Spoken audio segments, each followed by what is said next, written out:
Today we're going to be talking about so many topics. How many topics are? Well, it's 10 topics, I think. Okay. So the point of today's podcast is going to be talking about some international topics and some Cuba topics. Some of them are going to be about, I don't know. Well, the first topic is banks now exchange USD. Okay. Very controversial topic. The second one, for example, is visiting Cuba may hurt you if you plan to visit the US. And the third one, no more. Top 3 cities you can visit in Cuba and what can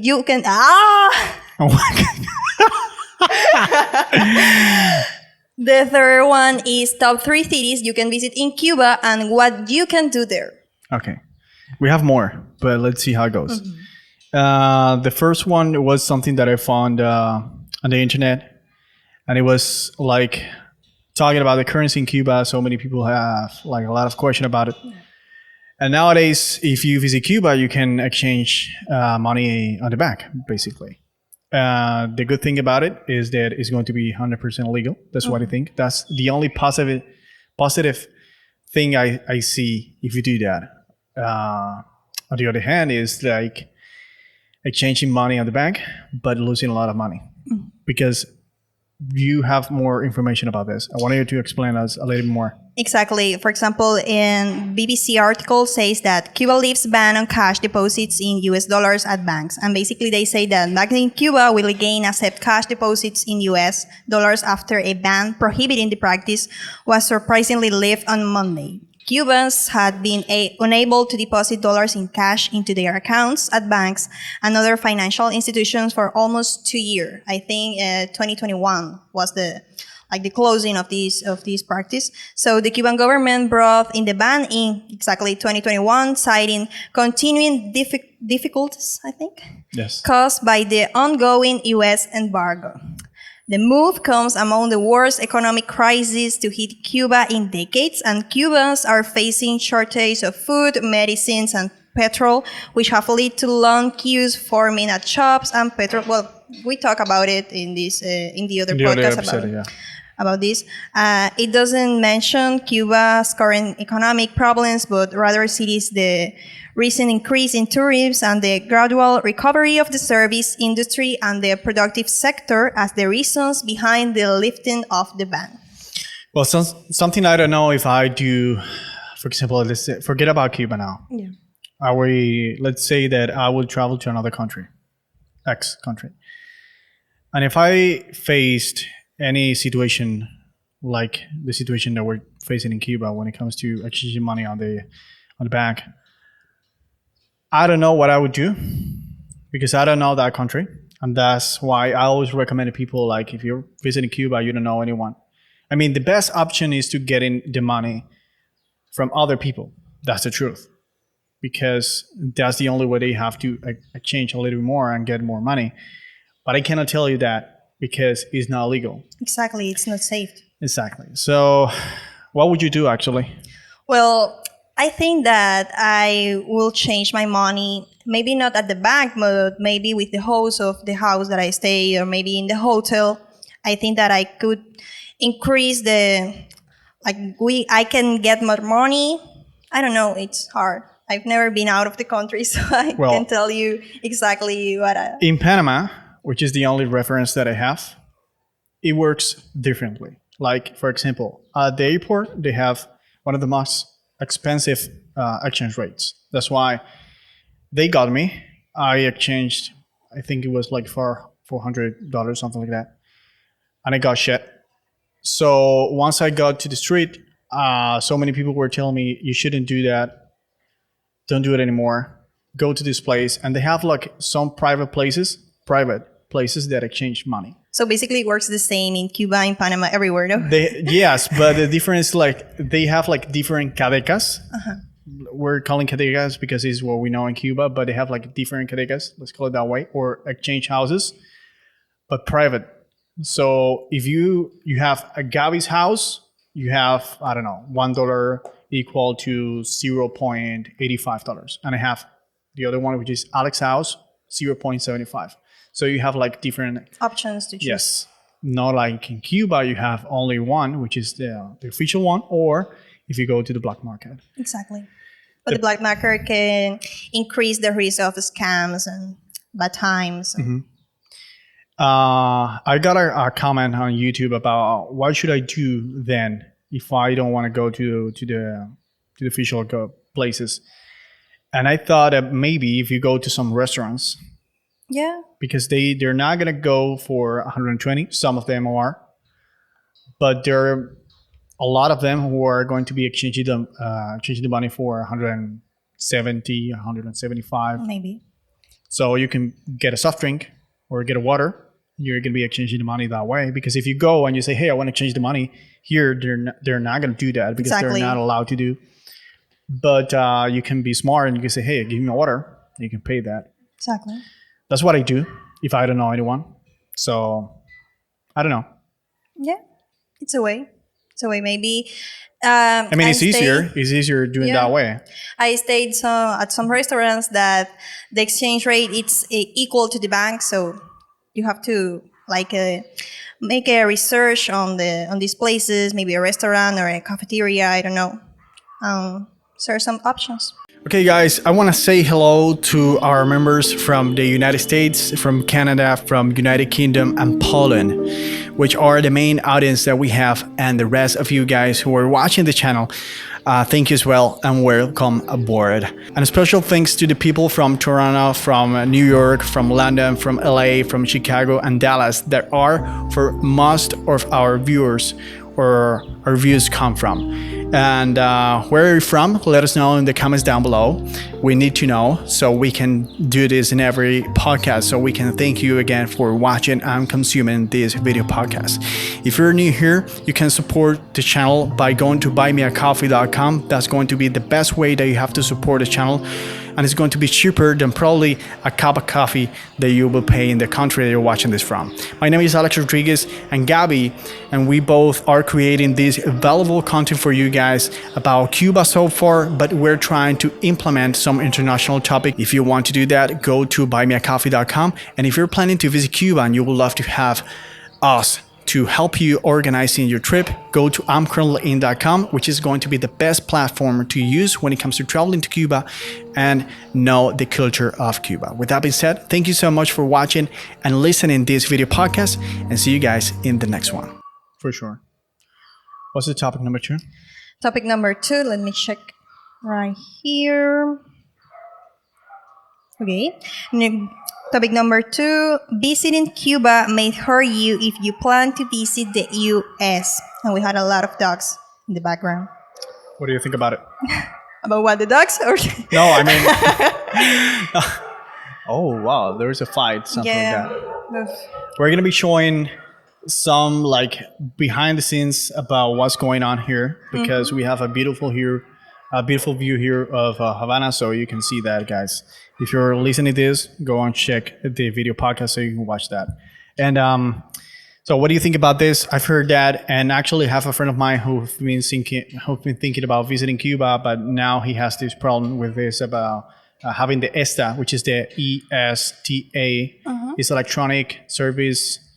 Let me check it out. But it's something about electronic something. I heard about it. For example, my brother lives in Spain, and if he came to Cuba, he couldn't visit the U.S. for a time and a specific period of time. I don't know exactly how this works. Well, I found an article, and it says, for example, they were talking about the UK because they say the UK doesn't have any sanctions against Cuba, but British passport, right? But this is because Cuba is currently on the U.S. state sponsor of terrorism. Exactly. So under the terms of the ESTA, or ESTA, however you want to call it, is Electronic System for Travel Authorization. Yeah. That's what it is.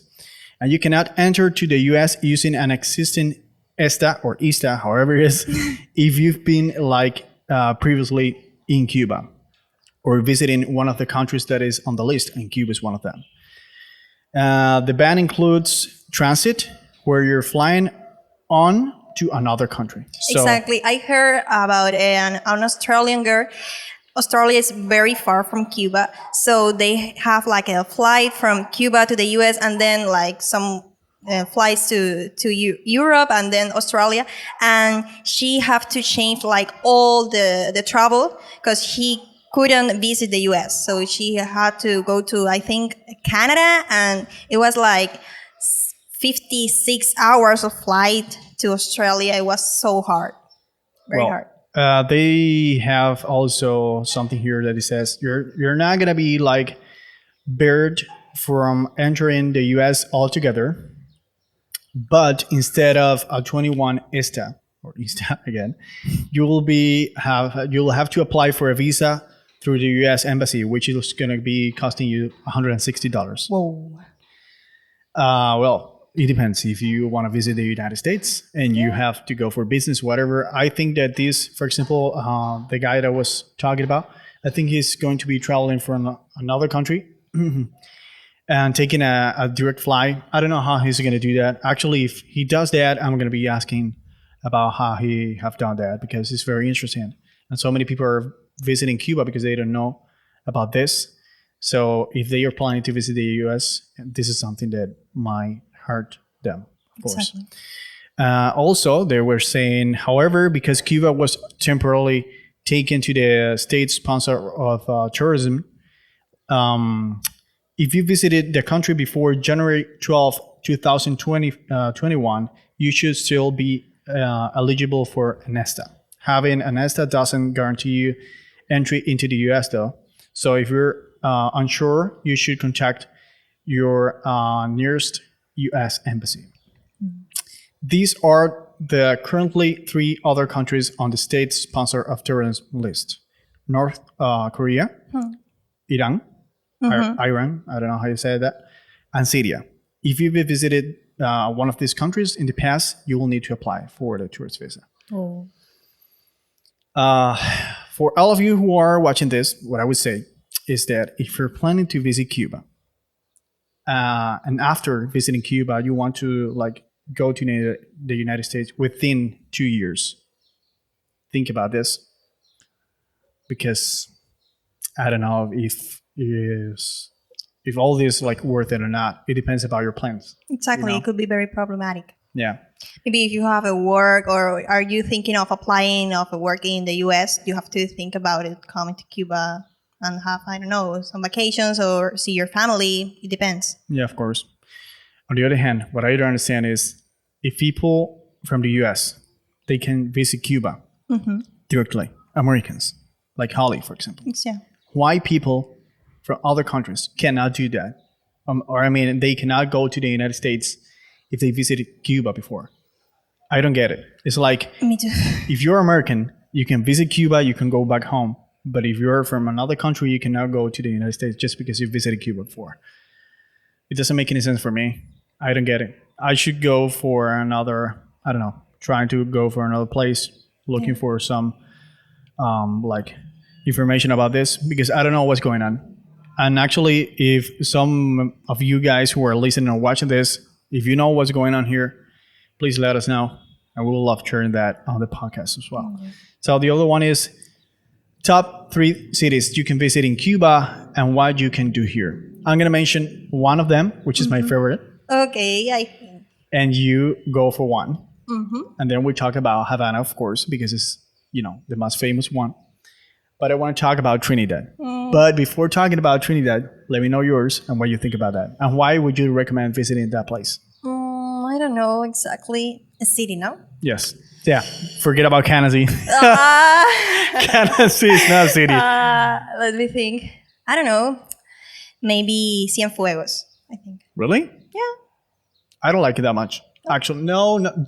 I mean, I haven't been there. I only like pass through, but I haven't been there that much to say something about it. So do please let us know what you think about that. Well, I almost stayed for like a day, and it was a beautiful city. It was a beautiful city, so quiet. I grew up here in Havana, and all the noise, all the dogs barking in the background. And when you arrive to Cienfuegos, it's so calm, it's so quiet, with clean streets and a lot of beautiful buildings. They have like like a mix. Here in Old Havana, for example, you can find old buildings. But when you go to Vedado or Playa, you will find this like a contrast, the new buildings and resorts and everything. They have all of that in the city of Cienfuegos. It's which is small. exactly, it's very small and very contrastic. And have this Malecon like here in Old Havana with the sea and I don't know, it has like a charm. It's very beautiful. Would you live there? No, no. Maybe Trinidad. It's the place for living. But you haven't been there. No, You should but go. I think We should go. I Yeah. should take you there. yeah, Okay, let me it's on my to-do list. let me talk to you about Trinidad. Yeah. Trinidad, in my opinion, and what many people say is that it's one of the most beautiful places that you're gonna find in Cuba. And besides how beauty it is, it's very complete. Like you have everything in Trinidad: city, forest, rivers, waterfalls, beach, people. People are in Trinidad. They're amazing. They're one of the most fantastic people I've met in my life.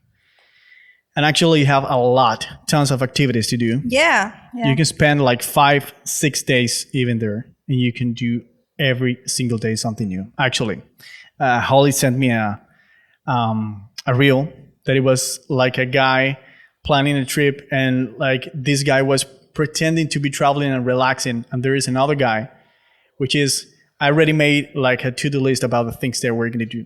And it was very, the way that I'm saying it doesn't make any sense. But when you watch the reel, it was like, was Holly was thinking about Trinidad or that trip and what I'd done. Like, hey, I'm going to take you to Trinidad. So she was thinking that she would be in Trinidad relaxing.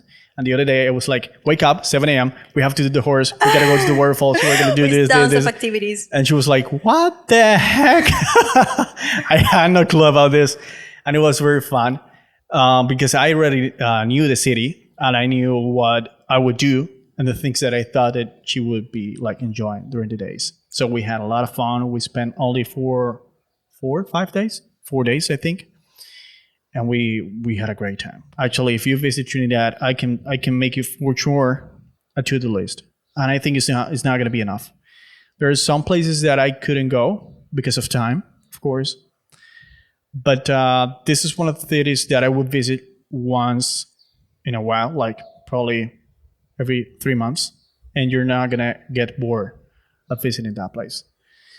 Now let's talk about the other one. I mean, we have Viñales, of course. Yeah. But Viñales is very popular. And it's very easy to get there. Exactly. And Viñales is not like the place for living. It's for staying 3 days. I think maybe 3 days a is week. enough. And actually, if you have any plans, like you want to go to Viñales only to get some cigars and try like the horror stuff, experience whatever, you can spend it probably, I don't know, 1 day only. It's going to be Well, more than enough. Yeah. I actually went to Viñales we were shooting a commercial and we got there at 6 a.m. and we left Viñales like 5, 6 p.m. And it did almost everything. Oh, perfect. Of course, at the end of the day, you're going to be like very Very exhausted. tired. Yes. But it depends about what you want to do. If you don't have time enough, that's one of the places you should go and you should try. It's beautiful. Yeah. But of course, Havana. Havana is, it must be on the list. It has to be on the list. And you live in Havana. What would you recommend doing in Havana besides the basics? Forget about the basics. Don't tell me, or don't tell the audience, go to a classic pink car and go around Havana because that's very easy to find. Let's say that I want to visit Cuba. I don't know anything about Cuba. Hey, Gabby, I want to do something out of the road. What would you recommend me to do? Well, I think that staying with a family, a Cuban family here in Old Havana, and share all these questions and know the way that Cuban lives, it's very, very important when you travel to Cuba. Holly mentioned in the video podcast that if you visit to Cuba to find like tourists, beautiful resorts, it's not the way. Cuba, it's for experience like the Cuban life and the Cuban way to, I don't know, to see the world. And if you came to Havana, you have to stay maybe in a house with a family and know the way that they live. visit the old Havana have its magic, of course, but the center Havana, maybe Playa, Miramar, all you if you came to Havana, you have to look all the all the I don't know how to say facetas Faces. faces, Okay. all the faces of Havana. Like the most popular, the most touristic places, and the other ones. I think it's applies for Havana and applies for everything. Yes. And go with a local and know the, like I said in the beginning, know the Cuban way to live and the Cuban way to look at the buildings.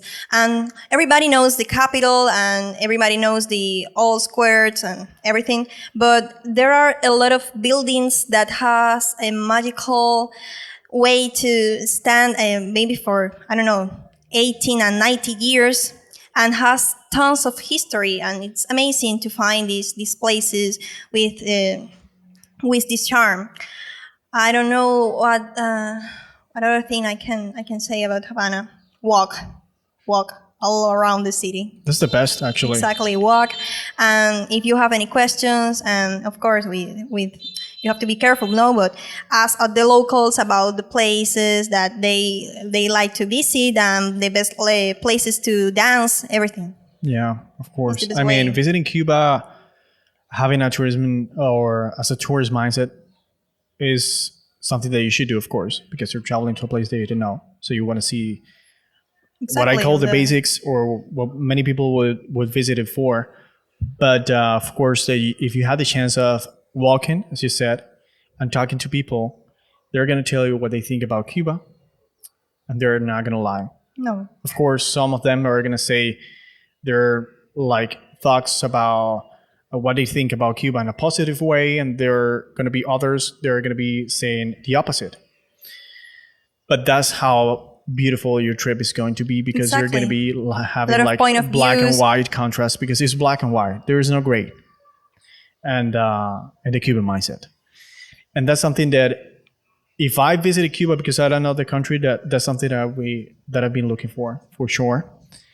And visiting Cuba and having the chance of getting into a place like the Solares, for example, and talking to those to those people, that's something that's going to be priceless. For example, Tamika, when she came here and she got to the podcast area and she walked right there, she was crying. Yeah. Because she felt how Havana or how living in Havana is. And she was living that just in the balcony out there. And she was like, oh my gosh, sometimes we give things like for granted, and we have everything there. And sometimes we don't think about how many things we have. When we visit a place like Cuba and we see how people live, this is a lesson that you get. And that's why, and I'm currently in, and we always say, hey, we're going to give you a culture trip. That's going to be fine. But we're going to try always to give you that touch that you need to have if you visit Cuba, because you need to know how Cuba lives or how Cuban people live. You need to be in touch with people. That's something that you're not going to have money enough to pay, because people are not waiting for money. People are waiting to exchange what they think about the country, you know? And that's very deep. And that's something that many people or whatever, like agencies, people, Airbnb, whatever, they don't offer that. No. They're offering the same. So I highly recommend you guys visiting Cuba, looking for a touch, a deep touch about how Cuba is. So, and I want to thank Tumika for coming here and experiencing this. Yeah. So the other one is, when is the best time for visiting Cuba? And this is something that you talk first, because as you can tell, I'm melting, I'm sweating, and I'm wearing this. I'm wearing this just because of the podcast. Yeah. Because my white t-shirt is not the best. So I'm honest. I don't want to be looking like a farmer here. His typical style. Yeah. Sometimes I don't think twice what I'm wearing, but Gabby was like, hey, put that on. Put that on. And but yes, Cuba for me is like, forget about summer. I mean, you can come. It's going to be cheaper. That's something that I always talk about. You can come in summer. But what would you recommend when it comes to visiting Cuba? What's the best month for visiting Cuba from your experience? I think that February to March are well, because here in May it starts like all this rain, and if you gain like 3 days and all the 3 days it's raining, you couldn't like stay in a beach or You're not going to enjoy. exactly. So I don't be I if I go if I'm thinking of traveling to Cuba, I'm not going to in May, July or August, neither. Forget about that. Too much heat, too much everything. It is very hot. Yeah, very very hot. And I think every single year is going to be hotter. Yeah. I don't know why. Probably because of all this problem that we have for a while. But it's crazy. Yeah. Maybe October, I think it's good. I mean, I always recommend visiting Cuba high season, which Yeah. is November until almost like April, almost. It's March actually, but April is okay. So the only reason why I would recommend people visiting Cuba in summer or the low season is to save some money. That's it. It's very hard. It is easier to come here, but the activities they're going to do, they're going to be very exhausting because some of them are going to be like going out, walking, hiking, doing some horse. Is something that I at least I wouldn't do, but Neither it's do up I. to you. So, what would you say about this? Let me know your opinion. Would you come here? No. With all this heat, no. Of course not. Actually, not only Cuba, I wouldn't go to any other place in Latin America in summer. It's very hot. Like, unless you're traveling on a very luxury style, they're gonna be in AC all day long. But that's not like most of the cases. Unless, of course, you're traveling for business. So you're coming for 1-2 days. You're not gonna do any activities. You're gonna go for, I don't know, you're gonna stay in some hotels. You're gonna be on meetings. That's something that, of course, you have to do, and that's something that I would do. But that's it.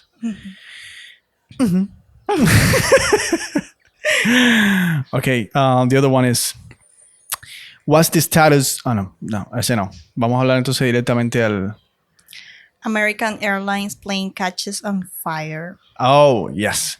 So I was doing a search, like a research about some international topics because I want to add some international topic here in the podcast so people know, besides Cuba, what's going on out there. And I found one that it blew my mind. And it was one that it says, American Airlines plane catches on fire. I actually got some screenshot. Let me see if I see it here. Yeah, it's a new from 2 days. Whoa, 2 American airline planes catch fire in 1 week. Whoa. Do you find it? Yeah. What it says? Let me check. Passengers crying after American Airlines plane engine catches the fire during flight. Whoa. A passenger on the plane said she could hear people crying after a possible bird strike caused the aircraft engine to go up in flames. Whoa. Let me check. The Boeing had departed from Columbus to Phoenix on Sunday morning before a crew member reported the strike at around 8 a.m., the Federal Aviation Administration said in a statement. The plane, which was carrying 173 passengers and crew, had to turn back shortly after and managed to land safely. American Airlines said in its own statement. The flight landed normally and taxied safely to the gate under its own power. What would you do if you were in the plane and something like that happened? I don't know. I mean, the only thing that you could do is pray. Exactly. It's like, okay, let's see what's I'm not what's like a gonna religious happen. person, but in this case, I Have think you I ever pray. Have you ever been in some like crazy situation like this one before? Like this? No. I mean, not this. Like, forget about that. If you, that's something that you would never be happy to be. But let's say that, have you ever faced or been in a situation where you think they're gonna die before? Yeah, of course. Really? When? When I was like 12 years, when I have to like a back. I think it's back. No, a back operation. No, the surgery. Yeah, a surgery. Just in that occasion, I think. It's crazy. Well, going back to the topics, where do you get the information from? Well, it's Sky News. Okay, because I have the one from CNN, and they said two incidents involving American airline flights. One of them, an apparent bird strike, frightened passengers who saw flames flowing from the aircraft. Is that the one? Yeah. Or, Yeah. oh shit! In one of the accidents, Phoenix-bound flight. Oh, this one is old. Yeah, think, that is affirmative. We lost the number 2 engine of the bird strike with high vibration. Is what they say. oh my god, the Boeing. How do you pronounce the airplane mode? The airplane model. Boeing. Boeing? Boeing. Boing, boing, boing. Well, the Boeing 737, which has two engines, made a safe return to John Glenn Columbus International Airport, said the Federal Aviation Administration. Oh god. Okay, I don't know if the. They have like a video here. I don't know. Bird strike burns planes engine. But I don't know if the news that I'm reading is the one that I was looking for, because it's not the same, I think. Well, it was 2 incidents with the American airline. Maybe it's the other one. I don't know. But Chi-chi-chi-chi. travel pulse.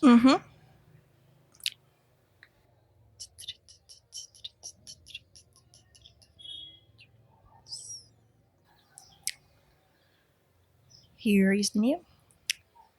The incident happened at Charlotte Douglas International Airport. Thankfully, everybody is safe. Okay, I found it. Okay, American Airlines plane catches on fire. This one is from Travel Pulse, which is a website all about traveling. And they say fire is certainly not a phrase anyone wants to hear what is on the high up in the sky on board on an airplane. But that's what happened to an American Airlines flight at Charlotte Douglas International Airport on Thursday. The incident happened on the runway, and the plane had to return to the terminal. Fortunately, nobody was hurt. The equipment was an Airbus A321. Everyone was trying to panic, but we couldn't go anywhere. That's what the biggest scare. Passenger Claire Dundon said. I don't know what happened, but Americans said in the statement, Flight 22AA to Dallas-Fort Worth reported a mechanical issue and safety taxied back to the gate under its own power. The particular plane was taken out of service and passengers were taken to Dallas on different flights. The cause of the fire was not known as of the early Saturday morning. We have a video here. Yeah. I don't want to play the video because No. it's something very crazy. But again, any comments? What if you had a friend on that plane and the family call you, hey, Gabby, we have lost Alex. He was on the plane. And we're really sorry about this. We're going to do the funeral tomorrow morning. No. We're looking for the body. Oh, no. No. I'm laughing, but it's No. crazy. Something you don't know. Actually, you know. I lost grandmother in an airplane crash. Really? Yeah. My mother's mom, she died on a flight going to Uruguay. I don't remember. My mom's, she From knows. Cuba? Yeah, from Cuba. And my mom was almost getting crazy when that happened. She was sleeping at 2, 3 a.m. Completely People broken. from the airport, they got home. They knocked the door and say, hey, Like the movies. yeah. This situation happened. And the crazy thing is that flight was not for her, was for my grandfather. Because my grandfather, he used to be a pilot. and he had to do uh, that flight. He didn't. He said to my grandmother, "Hey, you go," and that crazy situation happened. And after that situation, my mom, I wasn't born back then. That happened in 1992, and I was born in 1993. When my mom got that news, of course, she was about to get crazy. She was with my father, and they went to the psychologist because it was very hard. shocking. It was shocking, and they said to my father, "Hey, you better have a kid because that's going to be the best situation now for her because you're going to be worried for that kid." So that's why I'm here. Whoa. I know it's crazy. You didn't know that? No? It's the first time that you tell me that. That's how close friend you are. Whoa. I'm chugging right now. I'm like, what? Yeah, it is crazy. I have more actually, but But that's for the other video podcast. yeah.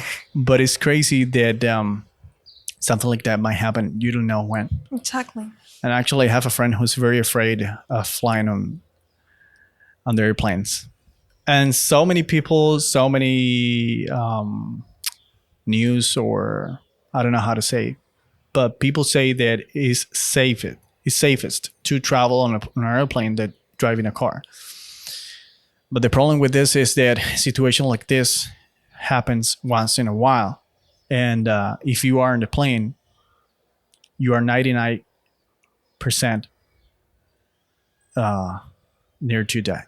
Like it is what it is. Exactly. So yeah, I think that was it for today. We have more topics. We're not gonna have time enough for talking about all of them. We have to shoot again.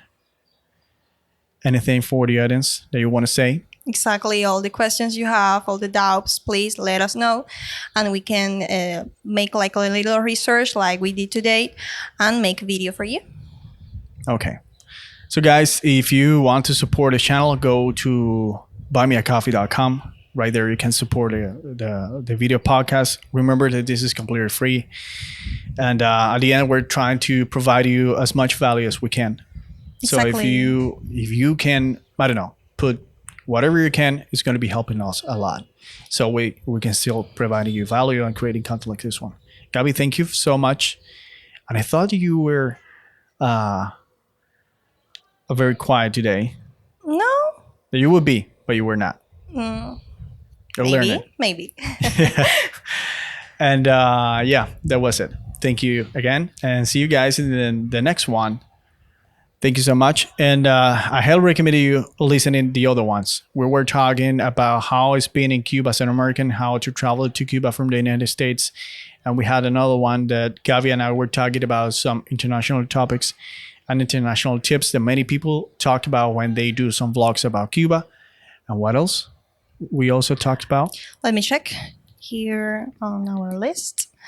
We have products you can miss for traveling to Cuba. That will be interesting, very interesting. And we have a studio tour of this place. You can check all our, I don't know, like our studio exactly. And you can see like all the behind the scenes and all the stuffs we use for recording the video podcast.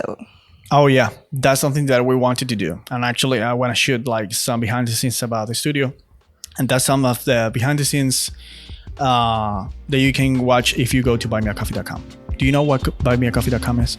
Well, like a little, but you have to explain me more about it. Okay, well. So thank you guys. It was a pleasure having you here, and see you in the next one. Bye bye. Ciao, picao.